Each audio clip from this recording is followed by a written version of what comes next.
is probably the least hectic month of the entire year. And yes, things are happening, but comparatively, it's a little bit boring. But after quite a 2022, I am sure that a boring month is not unwelcome. So if you're excited to get into what is happening this February, the few things that are, make sure that you like, subscribe, and hit the notification bell so you are always up to date with what the stars have in store for you. Hi, I'm Maren. I'm an astrologer, and I'm using the tropical zodiac with traditional Hellenistic techniques. If you want to check out any of my courses or offerings, do know that I offer many things to choose from down below if you would like to start learning astrology with me. So from February 3rd to the 4th, we start out with the Sun in Aquarius squaring Uranus in Taurus. The Sun often represents those in positions of power, the general motivation or energy of the public, and having it squaring Uranus, the planet of disruption or chaos, shows that we do start off on a little bit of a rockier note. And it's not that big of a deal, but do expect erratic, out of nowhere behavior from people you look up to or in positions of power to start out the month. That could definitely be disruptive, throw you a bit off.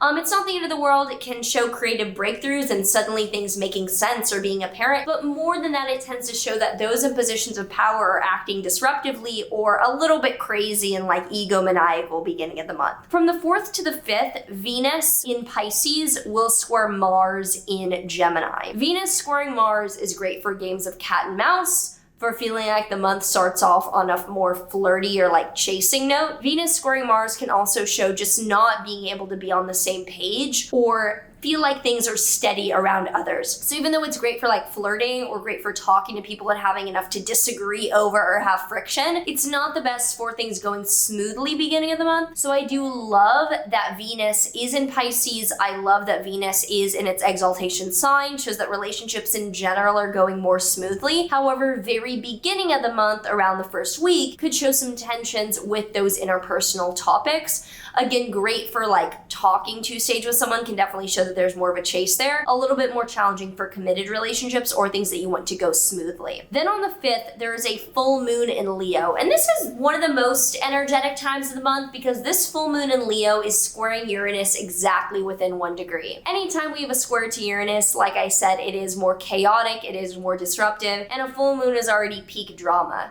So having a full moon in Leo, which wants eyes on it, it wants to be seen, everyone wants to be heard. Having that squaring Uranus almost exactly by degree is like, okay, we get it. Drama coming out on the 5th. It's not too deep. So full moon in Leo is not going to be deep. It's not going to be profound, life-changing. It's going to be like, okay, it's petty. What is this person talking about? Dramatic. It's entertaining. So it looks like an entertaining, dramatic time on the 5th. Would be a good time to like, I don't know, see a movie or undergo some type of like toxic relationship thing that you have to talk about, and it's a big core memory in your life, whatever. On the 10th, Mercury will then conjoin Pluto in Capricorn.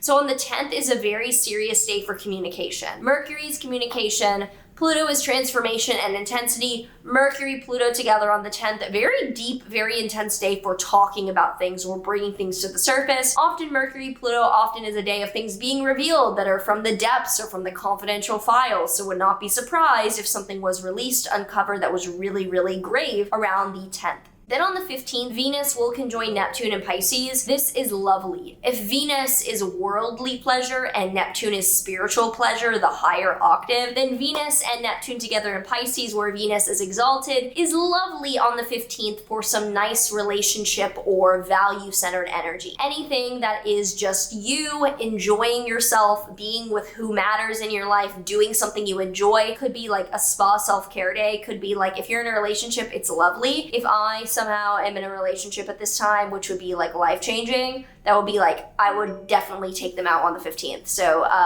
yeah. Then on the 16th to the 17th, the Sun will conjoin Saturn in Pisces. This is more serious energy, so after the 15th, it quickly takes a much more serious turn. So do know that the 15th is like really nice, Venus, Neptune, and then Sun, Saturn is serious. So this could be, it's not bad. Sun, Saturn is not bad, but if Sun is, like I said, the collective morale, it's ego, creativity, and then Saturn is like seriousness, this is serious. This is like, no no one's laughing. But it's not bad, it's just no one's laughing. So I would expect that from the 16th to the 17th. Again, not bad, just very, very serious. So it's both lovely and then right after it's like serious. So it might be a wake-up call of some way. It might be like you went a little overboard, 14, 15, and then 16, 17 is like back to work.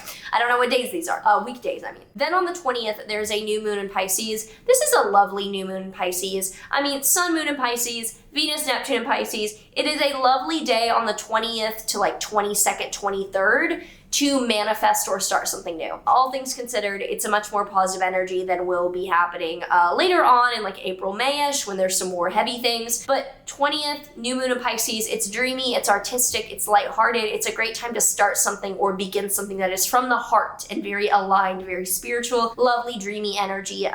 It's Pisces season, last part of the month on the last week onward. Very, very more ephemeral, less hardworking, more relaxed energy. And finally, from the 22nd to the 23rd, Mercury in Aquarius will trine Mars in Gemini. Mercury trine Mars is great for empowered communication, direct, concise communication, and working smarter, not harder. It's a very agile mental energy, especially because Mercury in Aquarius trining Mars in Gemini connects air sign energy in a very smooth way for mental activity. So the 22nd to the 23rd, if you're taking action mentally towards your goal, this is a great time to do that for whatever you manifested around the 22nd to the 23rd. If you have any thoughts around this Aquarius season, this February, do feel free to let me know in a comment down below. I am interested if you will have any thoughts already about this pretty nice month. Gonna pull one of the OG Work Your Light cards. We'll see what the universe has to offer us as a Oracle deck card. Warrior Woman, have you answered your deepest calling? So like if there's something you want to do, the astrology this month's kind of nice. You might want to follow your calling and like fucking launch it. So that's that. If you have any thoughts, like I said, feel free to let me know down below. This is a pretty quick, is this even this is not even a 10-minute video. Okay, whatever. I don't give a shit about ad revenue. It all sucks anyway. But yeah, that's a pretty straightforward month. There's not too much to add. It's nice. It's nice, dare I say, compared to other months. All right, I'll see you in the next one. There is one